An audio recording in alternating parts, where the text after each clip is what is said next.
राधे राधे, जय श्री राम। मैं अपने YouTube चैनल पे आप सभी प्यारे साथियों का तहे दिल से स्वागत करती हूँ और ईश्वर से प्रार्थना करती हूँ आप लोग स्वस्थ रहें, मस्त रहें और अपने जीवन में खूब तरक्की करें। मैं आज आप लोगों के लिए बहुत सुंदर सरस्वती वंदना लेकर आई हूँ। आप लोग सुनिए, पसंद आए तो वीडियो को लाइक करिएगा। मेरे चैनल पर नए हैं तो मेरे चैनल को सब्सक्राइब करिए और कमेंट बॉक्स में ज़रूर बताइएगा आपको कैसा लगा। अरे हो माँ वीणा वादिनी, भजन की हुई तैयारी, आवा न बीड़वा बजाय दा।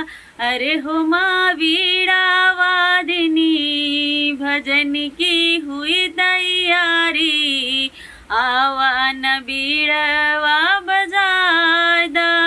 राग न जानी पर गावे चाही हम, साज न जानी पर सब बजावे चाही हम।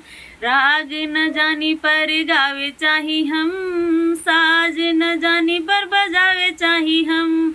गाइला भजन माई घूम घूम के, गाइला भजन माई घूम घूम के, बीड़वा बजा द माई झूम झूम के। अरे हो माँ वीणा वादिनी, भजन की हुई तैयारी, आवा न बीड़वा बजाय दा।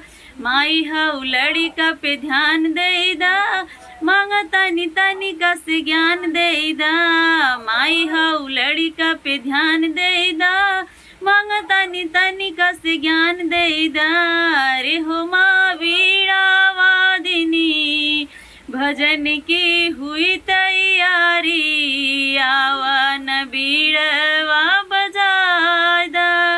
अरे हो माँ वीणा वादिनी, भजन की हुई तैयारी, आवा न बीड़वा